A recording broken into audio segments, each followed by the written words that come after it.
Salut YouTube, semaine 13 de Big Brother Célébrité et c'est déjà la fin. Ce matin, j'ai eu le bonheur et le privilège de parler avec les trois derniers candidats, Hugo, Léo et Steph. Honnêtement, j'ai vraiment aimé faire ce projet-là. À chaque lundi, j'avais hâte de recevoir l'exclu de la semaine. Et vous le savez, ma paye, c'est vos mentions j'aime, vos commentaires, vos partages. Donc, une dernière fois, je vous demanderai de commenter en grand nombre. C'est toujours très apprécié de savoir que mon projet se rend à vous. Pour les fans de Pas de temps à perdre, le 21 avril prochain, je reçois Geneviève Hébert-Dumont et Véronique Cloutier. Tu veux pas manquer ça, ça va être épique. Les billets sont disponibles dans la bio. Cette saison, j'ai eu un coup de cœur pour Léo. Ses stratégies étaient vraiment dures à suivre, mais elle était toujours très divertissante et elle l'a été encore une fois ce matin lors de l'entrevue. Je vous dis bonne écoute. T'étais ma chouchou de la saison. Non, je te crois pas. Tu dis ça à tout le monde. Non, là, ça va aller mieux de même. Je vais le répéter ici devant mon micro. T'étais ma chouchou de la saison. Honnêtement. Puis, non, mais là, quand t'auras le temps, t'es revoir. J'ai fait les entrevues avec tout le monde. J'ai jamais dit ça. T'as été ma chouchou. En fait, t'as été surtout ma découverte de la saison. Fait que je suis très content de te recevoir ce matin. Ben là, merci. Je suis tellement heureuse aussi. En tant que finaliste. Là, t'as vu les épisodes. La poussière, ben, j'imagine que t'es encore sur un high, là. Mais Ouais. la poussière a un peu redescendu. Je veux savoir tes impressions après avoir vu, j'imagine, une couple d'émissions. Ma première réaction en voyant les émissions, c'est juste d'être crampée tout le long. C'est tellement bizarre de voir aussi tout ce qui se tramait, qu'on n'était pas au courant. Genre, c'était malade aussi juste de revoir toutes ces belles faces-là. De qui on est tombé en amour, là, c'est malade de voir toutes mes amies dans le show. Puis c'est fou parce que ça parle juste de stratégie dans les shows, mais on a tellement vécu des moments plus hors stratégie que stratégique, tu sais. Fait que, non, j'étais bien crampée. La gang en montage est malade, puis c'est un esti de bon show, je suis trop fière. Mais justement, que tu dis, il y a des affaires qui se tramaient que tu t'avais pas vu venir, ce serait quoi? Je sais pas, genre, les premières semaines, Mitch, elle joue tellement fort. Genre, what? C'est quoi ça? C'est malade, mais genre, j'ai tellement plus admiré le jeu de Mitch en voyant les émissions. Je suis comme, OK, c'était donc ben hot. Elle puis Martin, c'était genre des masterminds, là, genre, c'était malade. Puis tu dis aussi, tu sais, il y a des affaires qu'on n'a pas vues. Tu sais, toi, ça va être quoi les plus beaux souvenirs? Tu fais comme, ah, ça, j'aurais aimé ça, qu'on voit ça à l'émission, tu sais, que ça t'a pas déçu qu'on le voit pas, mais peut-être tu dis, ah, peut-être ça aurait été le fun de voir ce côté-là, tu sais. Ben, genre, tous les moments qu'on cuisinait en gang, mettons, ou tous les moments où est-ce que hey, j'ai tellement jammé avec Claudia, puis Val, même dans les premières semaines. Les dance parties, je sais qu'on ne peut pas montrer les dance parties parce qu'il y a de la musique avec des droits. Les soirées, karaoké, tu sais, juste comme des moments de vraie vie dans la fausse vie Big Brother. Mm-hmm. Puis là, on va revenir un peu à ce que tu viens de vivre, ben, nous, ce qu'on a vu hier, toi, ce que tu as vécu jeudi dernier. Ouais. Ça s'est passé comment ta dernière journée dans la maison, la nostalgie, puis après ça, être devant le jury. T'sais, on a vu que ça vous a shaké, Steph et toi. Poupelay! Hey, Steph et moi, là, genre, on s'est sentis là, comme ramassés par un truck. Là. C'était comme, qu'est-ce qu'on vient de vivre? Genre, on s'attendait vraiment pas à ça. Puis c'était vraiment stressant. Puis, on a tellement eu hâte de sortir de cette maison-là. Puis là, tout à coup, on voulait juste plus sortir. On était comme, non, ben finalement, on était bien, là, tous les trois, là. On pourrait rester ici un petit peu plus longtemps. On n'a pas envie d'aller confronter tout ce monde-là qu'on a trahi, évincé, à qui on a menti. Mais non, ça s'est super bien passé, la sortie de ça. Mais c'était une journée extrêmement stressante, difficile émotionnellement. Mais quel honneur d'avoir pu vivre ça avec Steph. Je pensais jamais, jamais, jamais me rendre aussi loin. Je capote. Puis qu'est-ce que tu penses que quand t'as entendu Trana dire que ça a été peut-être trop loin? T'sais, toi, en voyant les émissions, tu comprends tout ça ou tu te dis, ben, c'était ça le jeu, tu sais? Oui, honnêtement, sur le coup, quand Trana m'a dit ça, j'ai paniqué. J'étais comme, mon Dieu, mais c'était-tu vraiment si pire que ça? J'ai checké les shows et j'ai fait, ah, voyons! C'est exactement comme je me souvenais que j'avais joué ma game. Puis je pense que la raison pour laquelle ça a autant surpris Trana et Liz, c'est parce que j'étais juste vraiment convaincante dans mon jeu, puis j'avais pas le choix de cacher des affaires et d'aller mentir sans qu'on me le demande pour renforcer ma relation avec Trana et Liz pour continuer à les avoir de mon bord. Tu sais, c'était comme... Bon, évidemment, là, on m'a vu jouer des belles pièces de théâtre là, dans Big Brother, mais c'est ça, moi, j'ai vraiment eu du fun à imaginer toute cette histoire-là un peu comme du théâtre. Fait que c'était comme important pour moi de...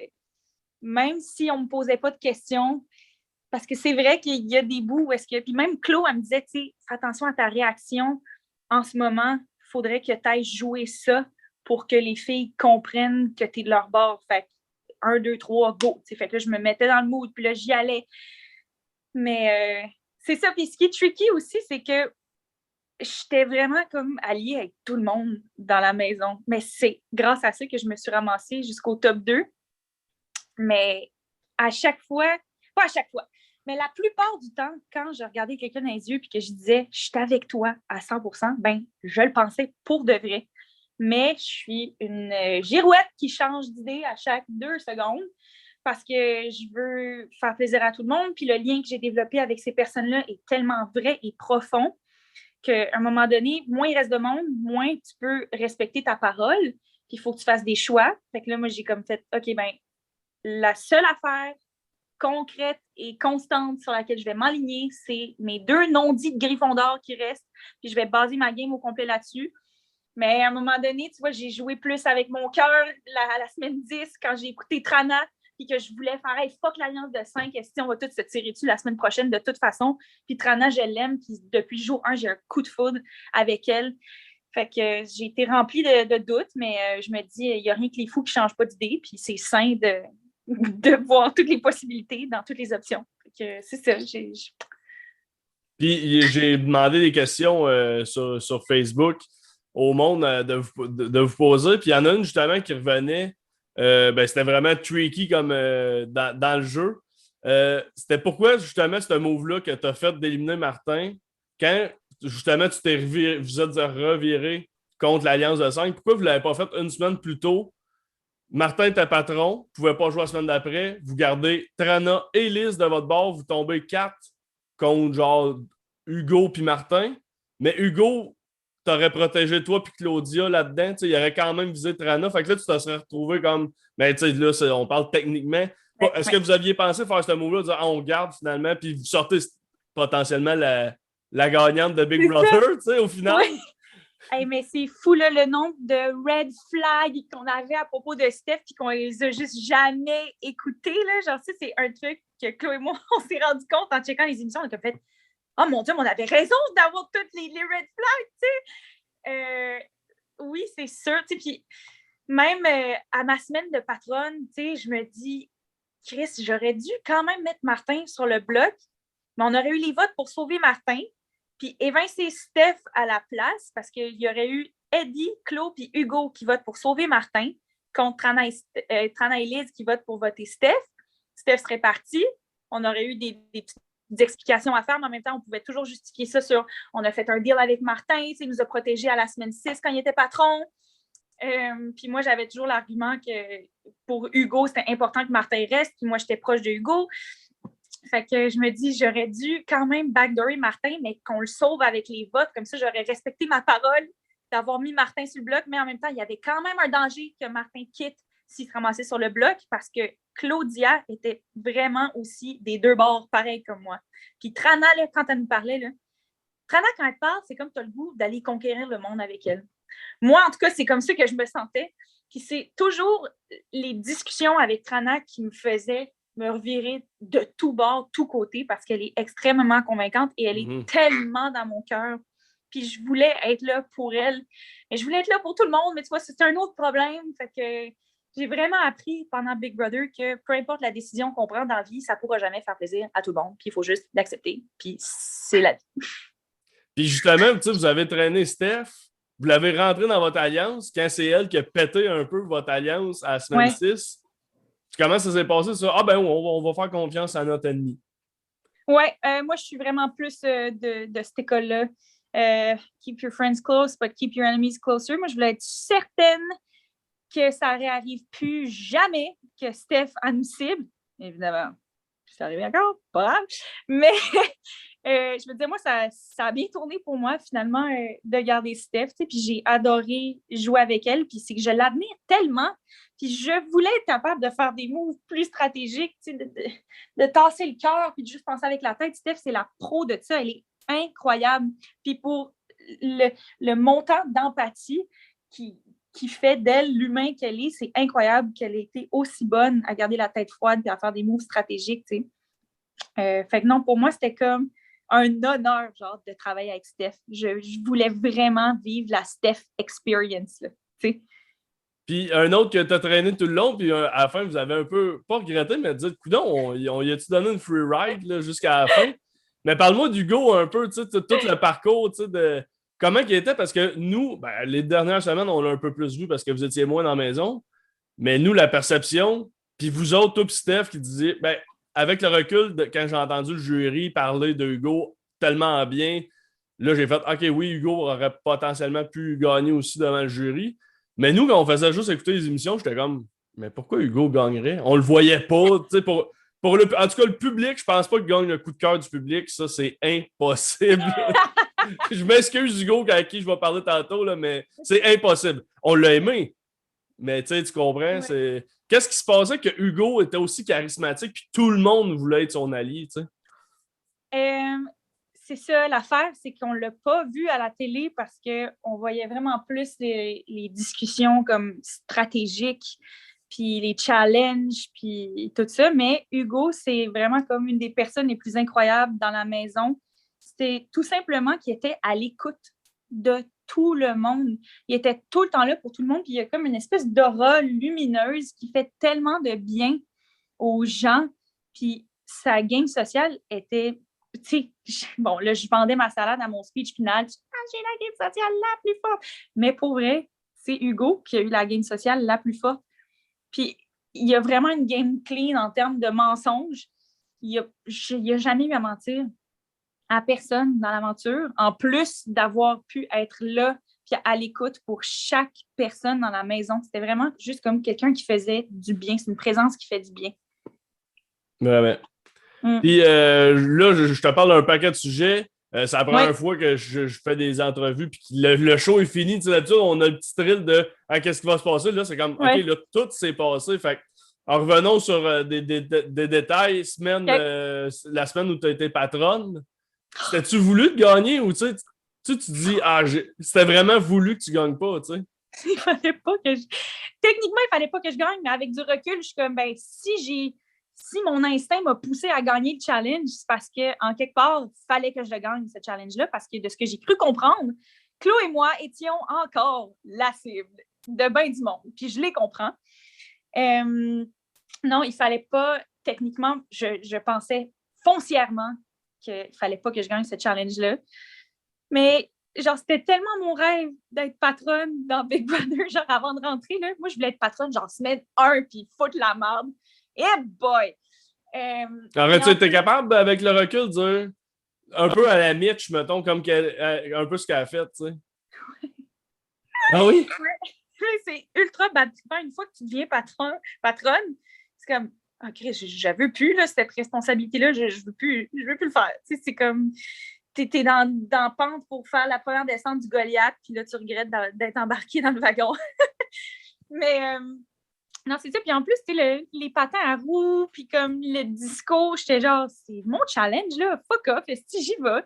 Puis il y avait l'athlète olympique à côté de moi qui me montrait le pace à suivre, puis je voulais aller plus vite, juste parce que j'ai comme un petit côté compétitif, puis je voulais comme... Je sais pas, ça s'est juste fait, mais je suis contente.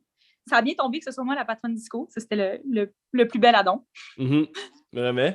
Puis parle-moi de ça, justement, là, quand vous faites les mises en danger, comment ça se passe juste avant puis après? Tu sais, nous autres, il y a tellement de montage. Ouais. Mais je veux savoir un peu le feeling, là. Après ça, tu fais comme, désolé, c'est le jeu. Puis ça prend combien de temps à faire? Hey, on revit, là, la gang, là. On passe à autre chose, là. Ouais, c'est tellement une bonne question parce que c'est vrai que les spectateurs ne voient pas ça. Fait que avant une mise en danger. La mise en danger est toujours le matin, puis on se fait réveiller comme vers 7h45, puis la mise en danger est vers 10h30. Avant la mise en danger, c'est genre panic mode dans toute la maison. Tout le monde veut venir te parler. Ben, là, mettons, je parle de la semaine 8 là, quand je suis patronne. Tout le monde veut venir te parler pour essayer une dernière fois de te convaincre de ce qui est la meilleure chose à faire pour toi. On va se le dire. Puis, moi, c'était l'enfer. J'haïssais ça. Puis, je veux toujours être là puis écouter tout le monde. Mais à un moment donné, c'est vraiment épuisant de devoir écouter. Puis, la veille, au soir aussi, il y a juste des discussions avec le patron. La mise en danger se fait. Et après ça, il y a un esti de frette. Pour vrai. Genre, c'est pas plus compliqué que ça. C'est de l'esti de merde. On vient de comme re-rentrer dans le game. Il y a 2 personnes en danger. Le stress est lancé pour tout le monde. Tu te fais comme flatter l'épaule par ceux qui n'ont pas été mis sur le bloc, puis tu te fais donner une petite épaule un peu plus froide par les personnes qui ont été mises dessus. Mais, tu sais, on get over it, là. Mais je te dirais que l'heure qui suit la mise en danger, c'est jamais le fun. C'est comme un fret, puis d'autres discussions. Puis, ça fait chier de rembarquer dans le game parce qu'on est tous des humains, puis qu'on s'aime. Puis le plus de temps passé dans la maison, il y a plus de moments où est-ce qu'on n'est pas dans le game que dans le game. Même si à la télé, on voit juste de la game. Mm-hmm. C'est vraiment plus des moments genre de on est tous assis sur un sofa à se lancer une balle, genre. Ou comme à niaiser et à jouer à des jeux. Puis, y a-tu un moment, mettons, tu sais, moi, je veux tout savoir, là, aujourd'hui, c'est ma journée pour ça, là, il me reste vous 3. Fait que je suis comme, justement, quand vous êtes les 3, ben, pas les 3 assis, mais tout le monde assis un peu, y a-tu un moment qui fait comme, hey, là, moi, j'irais parler de game, ou ça se fait, tu sais, discrètement? Tu sais, c'est-tu comme plus dit, comme, viens avec moi dans la chambre, ou c'est vraiment discret, là? Il y a des bouts que c'est full obvious parce que c'est genre crucial d'avoir des discussions parce que des fois, on manque de temps. Mais il y a d'autres fois que c'est quand même undercover. Tu sais, mettons, moi et Claude, même si on était un duo très évident aux yeux de tous, on se croisait, puis mettons, je disais... OK, genre, chambre du patron dans 5 minutes. ça dépendait vraiment du contexte ou du moment. Mais il y a d'autres fois que c'est comme Go, je peux-tu parler 2 secondes, s'il te plaît? Ça, c'était Martin, by the way. La semaine où est-ce que Martin était patron, ça a été le festival de tout le monde est dans la cuisine, tout le monde chill. Hugo, est-ce que je peux te parler 2 secondes, s'il te plaît? Full obvious aussi, comme moi puis Claude, mais c'est parfait. Fait que, à un moment donné, vous catchez un peu aussi les alliances, mais il y avait tellement d'alliances, à un moment donné, c'était-tu dur de se... Est-ce que tu savais que tu étais la seule qui était dans toutes les alliances ou tu te doutais un peu aussi que tout le monde parlait un peu avec tout le monde, tu sais? Mais oui, c'est ça, c'est qu'on est tous dans toutes les alliances, tu sais, puis j'ai beau dire que j'étais dans toutes les alliances, j'étais pas dans l'alliance des restants, j'étais pas dans l'alliance des amis de Martin. T'étais pas dans les Tinky Winky? Non! Oh my God! Quelle belle alliance! Et quel beau nom d'alliance! Ouais, cette valeur, moi, c'était mon alliance préférée, puis ils ont pété ça la semaine 3, là, j'étais bien triste. Si, ouais, non, je sais, moi tout. Ah, je sais, ça m'a déchiré. Il aurait fallu que Carl soit juste moins compétitif. Puis il y avait pas. Tu sais, la COVID est venue chier à la game à Carl, même si c'est le seul qui l'a pas pogné, à peu près. Hey, la COVID a chié la game à bien du monde. Ça a dû été vraiment comme un. Ça a dû être un stress de hey, la moitié est isolée, l'autre moitié joue, qu'est-ce qui se passe, tu sais. Puis, écoute, c'était le chaos. Tout était chaos. Tout est chaos. OK, genre, la soirée qu'on nous a séparés, ça n'a pas été montré à la télé, mais mettons, on a switché, on a mis dans la chambre jaune ceux qui avaient déjà eu la COVID, donc qui ne pouvaient pas l'attraper. Puis dans la chambre bleue, tous ceux qui ne l'avaient pas eu et qui étaient à risque de l'attraper. Puis les seules personnes qui avaient dans la chambre jaune, c'était tous les non-dits de Gryffondor. C'est là qu'on a formé l'alliance. On ne l'a pas vu à la télé, mais genre, c'est grâce à Mitch et à la COVID qu'on a officialisé l'alliance. Je pense que même s'il n'y avait pas eu l'idée de Mitch des Cool Kids, parce que moi, c'est elle qui m'a vraiment rentré cette idée-là dans la tête. On ne le voit pas non plus à la télé, mais la discussion que j'ai eue avec Mitch avant la première mise en danger, je rentre, puis direct, elle dit « Toi, de toute façon, on le sait bien, là, t'es en alliance avec les Cool Kids, là, Marc, Hugo, Kat, Claude. » Je suis comme « Non, mais bonne idée. » Genre, c'est donc même une alliance de rêve. Mais ton imitation de Mitch est on point, by the way. Merci. Ah, tu trouves que... Oh, Mitch. Ouais. Mais ouais, puis c'est ça. Fait qu'on a formé l'Alliance non dite des Gryffondors la soirée que la COVID est entrée dans la maison. Puis il y a aussi Guylaine et Mitch qui ont ultra mal réagi à ce changement de chambre. Michel a dit tout haut carrément: est-ce que ça, là, ça vient tout de chier ma game? Puis de toute façon, les 3 filles, c'est prochaines à sortir, vont sortir par la couette. J'étais comme, oh my god, genre, ça, on a entendu ça, tu sais. Fait que oui, ça a chié des affaires. Fait qu'il y a des trucs qu'on n'a pas entendus, là. Hein? Il y a des trucs, nous autres, on n'a pas entendu ça. Non, là. Non, c'est ça. Ça a été plus élevé, mettons. Là. Ouais, non, mais rassurez-vous, Mitch, puis ça a été mis dans l'émission La réconciliation de Mitch avec les 3 mousques. Puis on était quand même dans l'Alliance des 7 chanceuses. Puis moi, j'ai toujours bien aimé Mitch. J'aimais comment il y avait comme une sincérité dans ses yeux que tu avais juste le goût genre d'être avec elle. Je savais pas à quel point c'était une mastermind, mais comme vraiment une bonne joueuse. Puis j'ai toujours beaucoup apprécié Mitch. Puis là, je t'ai entendu faire une imitation. Je me doute que tu en as d'autres. Oui. C'est sûr que tu peux m'en faire d'autres. OK. OK. Ouais, ben, moi, c'est sûr que j'ai joué pour la première partie des Stones, là, puis j'ai une rockstar, là, quand j'étais plus jeune, tu sais, dans mon temps de rockstar. En tout cas, puis, ben, Jess est avec moi toujours dans mon cœur, puis ça, c'est Seb. Mais tu sais, Seb, c'est comme l'imitation, c'est juste de dire le mot Stones puis Jess. Puis après ça, ben, on catch tout de suite c'est qui. Il y a comme une belle petite voix. Sinon, qui d'autre? Fallu, j'aimais ça l'imiter aussi parce que la catchphrase a Fallu. J'ai pas encore checké la semaine à Fallu, mais c'est cool puis c'est le fun puis c'est juste du bonheur, plus positif. Oh là là. Écoute, sur le coup de même, j'en ai pas d'autres, mais... Mais vous amusiez pas mal à faire ça, des chansons, des imitations. Puis là, en plus, c'est ce qui est drôle, c'est que ça devait être entre vous autres, quand Martin a fait le gag que Hugo avait pas gagné de défi depuis que Seb était parti. Oh my God!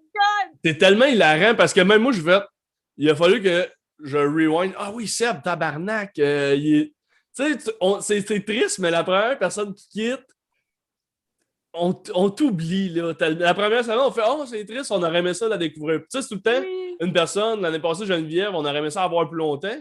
Puis après ça, tu fais « Ah oui, c'est vrai, ils jouaient, mais ils ont pas joué. » Tu sais, Fallu non plus n'a pas joué, là. Je sais, oh my God.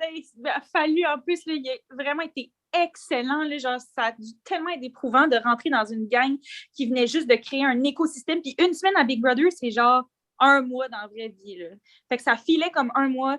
On a tout connecté ultra rapidement. On est devenu ultra comme tissé serré. Puis là, il y a quelqu'un qui arrive pour comme déranger cet écosystème-là. Oui, Martin qui c'est rien contre Fallu.